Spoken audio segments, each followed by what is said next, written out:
तो स्टूडेंट्स, आज हम ट्रेजर ट्रिप का माय ग्रेटेस्ट ओलंपिक प्राइज़ जो एक स्टूडेंट ने कहा था बनाने के लिए बना रहे हैं। मर्चेंट ऑफ वेनिस का भी आगे जारी रहेगा, तो बीच में सोचे एक आध ट्रेजर ट्रिप का भी हो जाए और एक डिमांड भी आया था, इसलिए इसको स्टार्ट किए हैं। तो चलिए आगे बढ़ते हैं। My greatest Olympic prize that is written by Jesse Owens. This is the person who wrote this, and why he wrote this, he experienced a good atmosphere there, experienced some unexpected thing. He was a great athlete who proved himself at 1936 in Berlin. उसने अपने आप को एक बहुत ही अच्छा athlete साबित किया था, क्योंकि आजकल के ज़माने में भी एक एथलीट के ज़रिए चार चार गोल्ड मेडल लेना थोड़ा सा मुश्किल हो जाता है। थोड़ा सा क्या, बहुत ज़्यादा ही मुश्किल हो जाता है। आप अगर इंडिया की ही बात कर लें तो बहुत मुश्किल हो जाता है। सारा टीम मिलकर भी 4 गोल्ड मेडल लाना मुश्किल हो जाता है, और ये तो अकेले लेकर आया था ये, तो इसलिए इसको बड़ा सम्मान दिया जाता है। इसने जो एक्सपीरियंस क्या किया वहाँ पे, उस चीज़ को एक चैप्टर के रूप में यहाँ पे दिया गया है। तो माय ग्रेटेस्ट ओलंपिक प्राइज़, तो वहाँ पर उसने जो जीता उसको एक्सपीरियंस किया।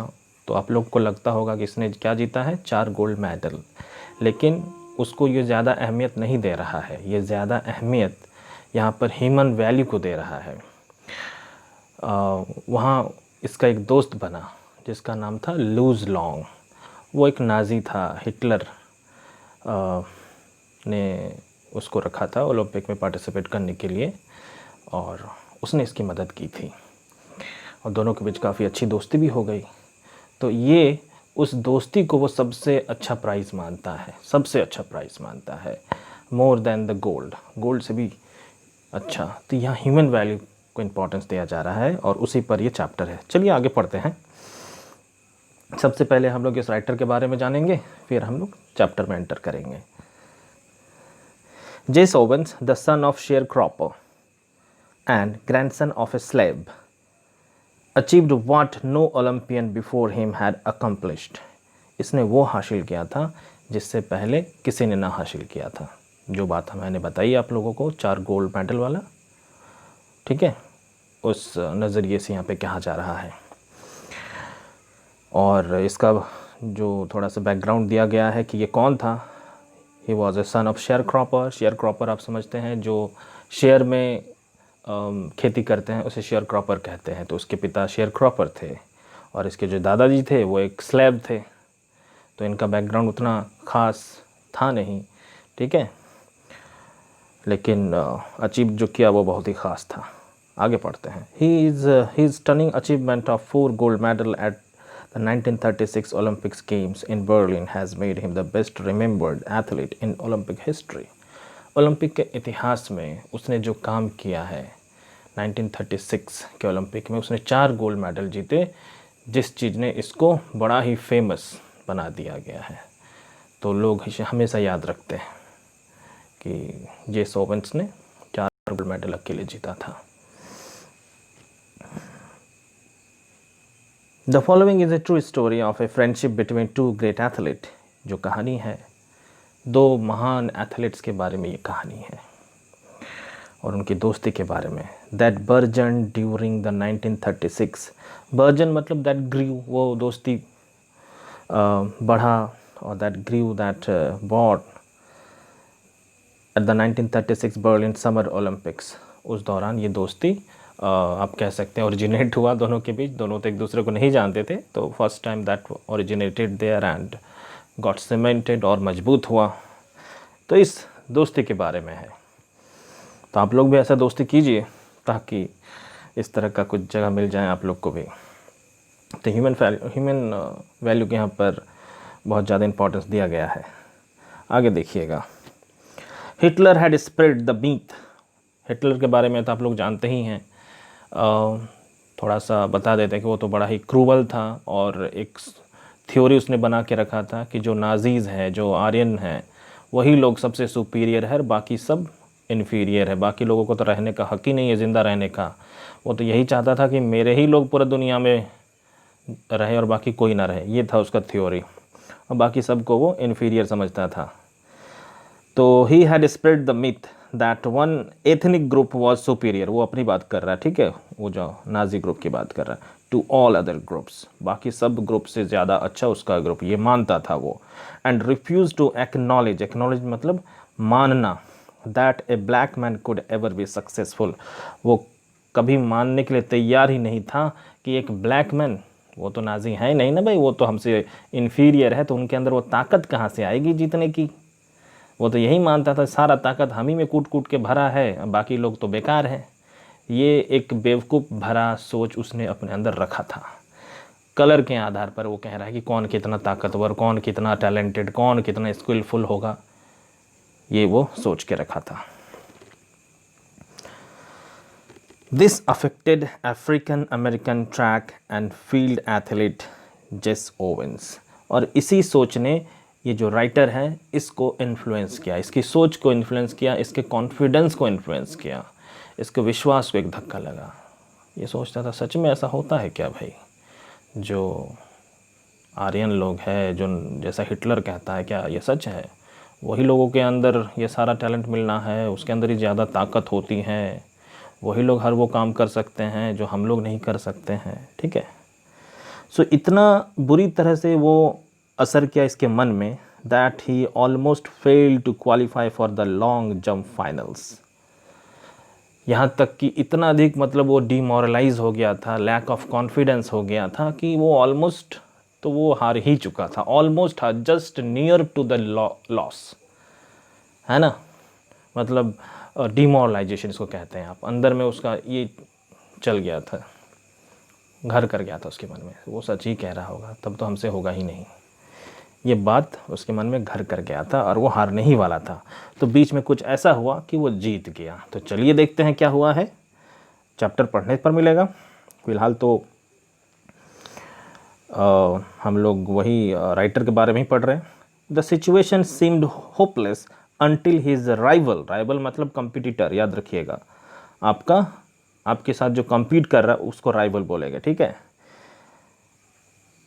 उसके लिए सिचुएशन तब तक तो एकदम इम्पॉसिबल लगा जब तक कि उसका राइवल लूज लॉन्ग उससे बात नहीं किया, उसकी मदद नहीं किया।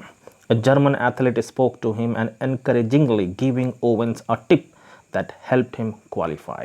वो तो क्वालिफाई नहीं कर पा रहा था, लेकिन लूज लॉन्ग एक जर्मन एथलीट है ना, हिटलर के ग्रुप से वो बिलोंग करता था, उसने उससे बात किया, लूज लॉन्ग ने जेस ओवेन से, उसको एक टिप दिया, ठीक है भाई, तुम एक ऐसा काम करो, ऐसा करने से तुम कर पाओगे, कुछ टिप दे। और टिप के बारे में भी आपको जानने को मिलेगा, चैप्टर के अंदर है, ठीक है। वो हम अभी जानबूझ के नहीं बता रहे हैं क्योंकि चैप्टर की कहानी का मज़ा ख़त्म हो जाएगा। और उस हेल्प के कारण, उस टिप के कारण वो क्वालिफाई भी कर गया और फाइनली वो जीता भी।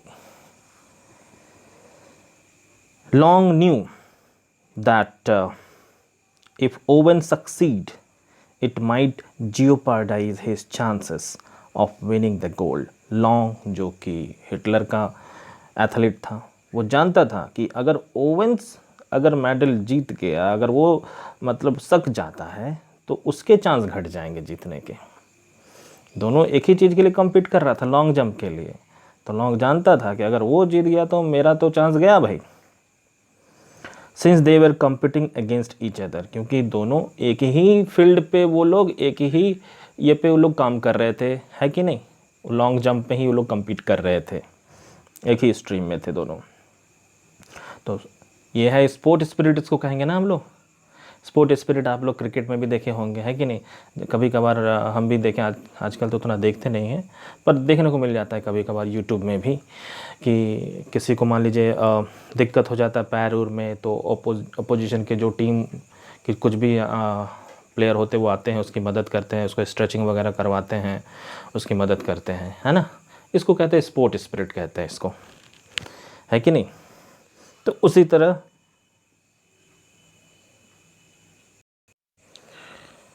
तो यहाँ पर एक वर्ड मिला जिसको हम बताना, जियोपार्डाइज मतलब अपने आप को मतलब हार्म पहुँचाना होता है। तो आगे पढ़ते हैं। नेवरथलेस, फिर भी loose long put winning a medal at risk. उसने उस चीज़ को साइड पे रखा, मेडल बाद की बात है भाई। And continued to urge Owens to try harder. उसने ओवेंस को कहा कि आप और थोड़ी सी कोशिश करो, आप सकोगे।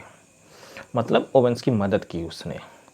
उसने जो आप जानता था कि मैं किसकी मदद कर रहा हूँ, मैं अगर इसकी मदद करूं तो हो सकता है कि ये जीत जाए। अगर ये जीत गया तो मैं हारूंगा, अगर मैं हारूंगा तो फिर ऑब्वियसली हारना किसे अच्छा लगता है ना। आप सोच सकते हैं कि लोगों को तो हम लोग समझाने नहीं जा सकते हैं कि जीतना हारना छोड़िए, वो तो एक पार्ट ऑफ लाइफ, लेकिन बहुत सारे लोग इसको सीरियसली ले लेते हैं, इतने पर्सनली ले लेते हैं कि मतलब दुश्मनी क्रिएट हो जाता है भाई, जीतना हारना है कि नहीं। आप ही लोग का देखिए ना, फेल पास मार्क्स है कि नहीं, ऐसा लगता है कि जैसे वॉर बैटल हो रहा है, एक एक मार्क्स के ऊपर नीचे हो गया तो भाई एक दूसरे के साथ दुश्मनी। तो वही चीज़ है, लेकिन उसने उस चीज़ को साइड पे रखा और उसकी मदद की। तो कितना बड़ा दिल है उसका। और स्पोर्ट्समैन है ना, स्पोर्ट्समैन स्पिरिट किसको कहते हैं, इसी को कहते हैं ना, स्पोर्ट्समैन स्पिरिट इसी को कहते हैं। आगे पढ़ते हैं। लूज लॉन्ग ने उसकी मदद की। अब देखते हैं क्या हो रहा है। It was the act of Luz Long's, उसी के कारण, that led Owens to first qualify, जिसके कारण ओवेंस तो पहले क्वालिफाई किया, then go on to win, उसके बाद वो जीता भी, एंड सेट ए रिकॉर्ड, और एक रिकॉर्ड भी बनाया। मतलब उसके जैसा किसी ने नहीं किया था वैसा record. The stunning achievement of 4 gold medals at the 1936 Olympic Games in Berlin has made him the best remembered athlete in Olympic history। ये वाला लाइन तो पहले भी पढ़ चुके हैं, जो भी हो फिर से कह देते हैं भाई। 4 गोल्ड मेडल जीता था उसने, और इस चीज़ से वो काफ़ी फेमस हो गया था। More importantly, it led to a lifelong friendship between the two men, which ended only when Long was killed in action in World War II। सबसे ज़रूरी चीज़ यह है कि उस दौरान एक लाइफ लॉन्ग फ्रेंडशिप एक देखने को मिला, और एक कह सकते हैं एक लाइफ लॉन्ग फ्रेंडशिप ग्रो किया वहाँ उस दौरान। मेडल जीतने से भी ज़्यादा बहुत बड़ा फ्रेंडशिप ग्रो किया दो आदमी के बीच, दो एथलीट के बीच। किसके बीच? लूज लॉन्ग और जेस ओवेंस के बीच। तब तक जब तक कि लूज लॉन्ग मर नहीं गया वर्ल्ड वॉर 2 में। तो बड़ी दुख की बात है कि उसका दोस्त वर्ल्ड वॉर 2 में मारा गया। ये रहा, ये जो ब्लैक है वो आपका जेस ओवेंस है जो ये कहानी लिख रहा है, और वो रहा लूज लॉन्ग। दोनों के बीच की दोस्ती हमें दिख ही रही है, बहुत काफ़ी अच्छे दोस्त बन गए हैं अब तो। ये रहा लूज लॉन्ग। अब कहानी पढ़ना चालू करते हैं हम लोग, ठीक है। It was the summer of 1936। 1936 का गर्मी के मौसम थे। The Olympic games were being held in Berlin. Olympics game Berlin में होने वाला था। बिकॉज हिटलर चाइल्डिशली, मतलब बचपने से या फिर बेवकूफ़ी से कह दें, insisted that his performers were members of a master race. बेवकूफ़ी से वो कह गया था कि जो उसके जो परफॉर्मेंस हैं, मतलब उसके ग्रुप के, नाजी ग्रुप के जो लोग हैं ना, वो मास्टर रेस के हैं, है ना, और वही लोग जीतेंगे, वो लोग सबसे अच्छा बेहतर परफॉर्मेंस देंगे। वो ये बेवकूफ़ी भरा स्टेटमेंट दे चुका था। Nationalistic feelings were at an all time high. उस समय जो नेशनलिस्टिक फीलिंग था, मतलब अपने नेशन को सपोर्ट करने वाला फीलिंग, वो सबसे एकदम हाई पे, टॉप पे था। कम से कम जर्मनी में तो टॉप में ही था। अब ये सारा चीज़ कौन कह रहा है? जैसे चैप्टर चालू हो जा रहा है आप लोग यही समझिएगा कि ये जेस ओवेंस कह रहा है, ठीक है। तो कहने वाला पर्सन कौन है? जेस ओवेंस है, वो जो ब्लैक पर्सन है दिखा, वो कह रहा है आई wasn't to worried about all this. मुझे इस चीज़ की चिंता नहीं थी, जेस ओवेंस कह रहा है, ठीक है। किस चीज़ की? वो जो हिटलर ने कहा था उसकी चिंता नहीं। I had trained, sweated and disciplined myself for 6 years with the games in mind। मैंने अपने आप को ट्रेन किया था, मैंने पसीना बहाया था, मैंने काम किया था इस जंप के लिए, लॉन्ग जंप के लिए, पसीना बहाया था, मैंने ट्रेन किया था 6 साल तक, अपने दिमाग में हमेशा यही चीज़ एम पे रखा था कि मुझे ओलंपिक में जीतना है। तो भाई इसने कम मेहनत किया था और उसी मेहनत का नतीजा था कि इस अभी कम से कम वो सारा चीज़ को केयर नहीं कर रहा था। ठीक है। While I was going over on the boat, ये बोट से वो जा रहा था पार्टिसिपेट करने, ठीक है, बर्लिन जा रहा था। तो अभी दिमाग में यही चीज़ सोच रहा है कि मुझे उसकी बातों से कोई मतलब नहीं, जीतूंगा तो भाई मैं ही। ओवेंस पूरा कॉन्फिडेंट है बोट के ऊपर चढ़ के, मैंने मेहनत की है, मैंने पसीना बहाया है भाई, मैंने बहुत सारे काम किए हैं, तो मैं तो भाई जीतूंगा, I am fully prepared. All I could think about was taking home 1 or 2 of those gold medals. ये बस यही सोच रहा था, चाहे कुछ भी हो, 1 या 2 गोल्ड मेडल तो मैं वापस लेकर आ ही रहा हूँ, घर लेकर जाएंगे ही हम। तो सच में इसने बहुत अच्छा सोच के रखा था।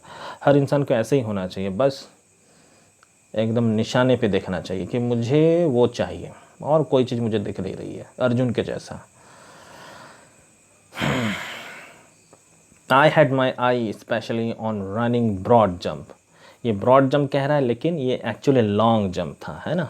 तो आप लोग इसको लॉन्ग जंप भी समझिएगा, लेकिन आजकल के ज़माने में ब्रॉड जंप कुछ अलग होता है। लेकिन ओवेंस जिसकी बात कर रहा है वो हम लोग लॉन्ग जंप ही समझेंगे, ठीक है।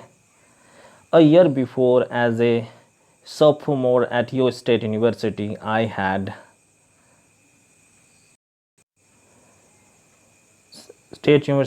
had set the world record of 26 feet and 8.25 inches.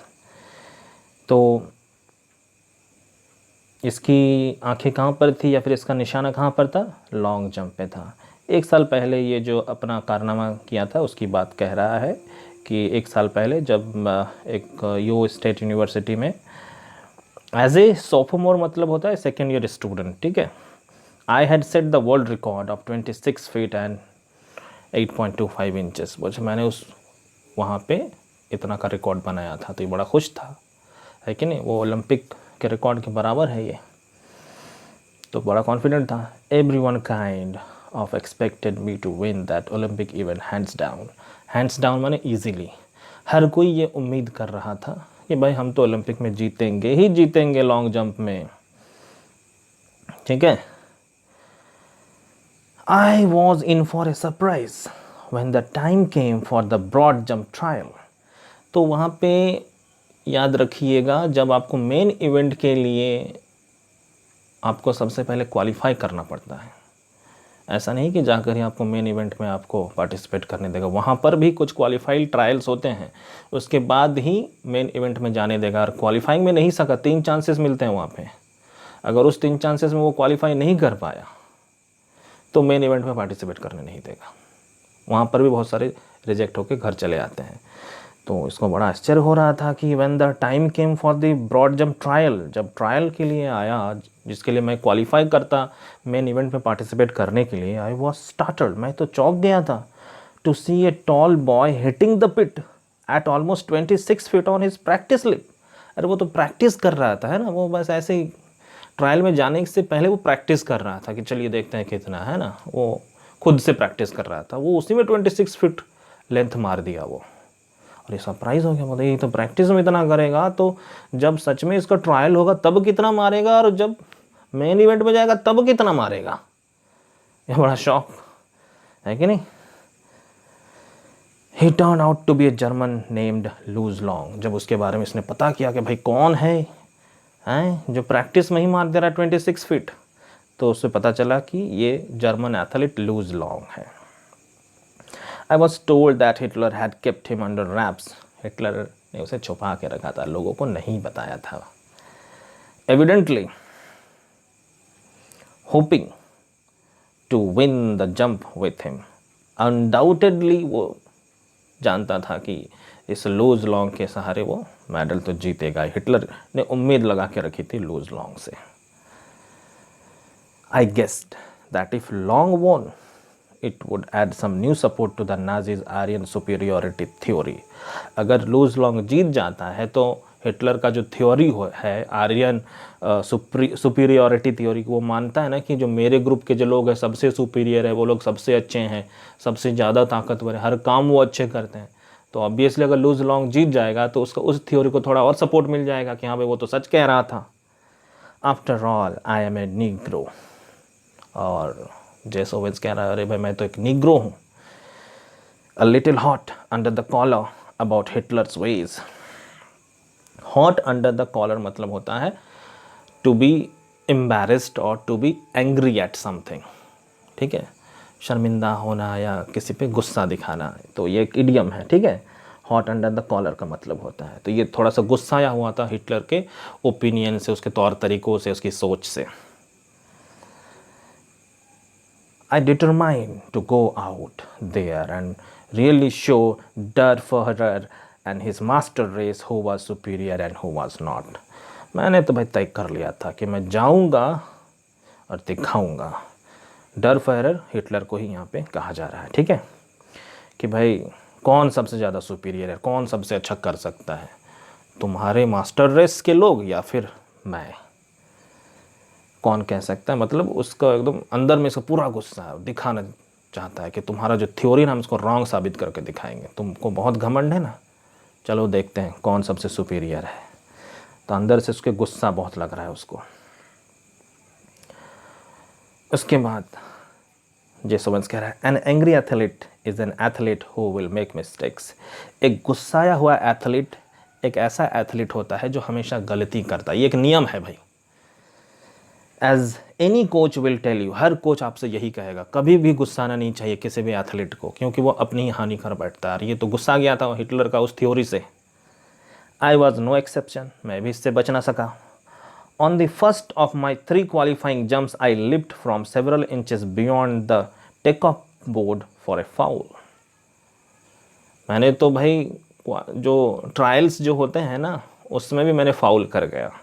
मतलब क्या होता है, एक टेक ऑफ जहाँ से लेना होता है, मैंने उसके आगे से मैंने टेक ऑफ लेना चालू किया। आपको बता देते हैं थोड़ा सा दिखा के। ये मान लेते हैं कि यहाँ से उसको कूदना है, ठीक है, वो दौड़ दौड़ के आएगा और यहाँ से कूद के जाना है आगे, जहाँ भी जाए गिरे।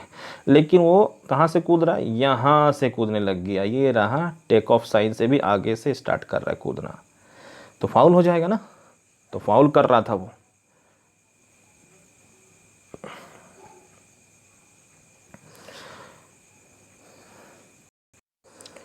तो स्टूडेंट्स हम यहीं पर ख़त्म करते हैं। इसका नेक्स्ट पार्ट हम ज़रूर बनाएंगे और उसको जल्दी हाजिर करेंगे, ठीक है, और उसमें ये चैप्टर ख़त्म भी हो जाएगा। Till then take care of yourself, bye.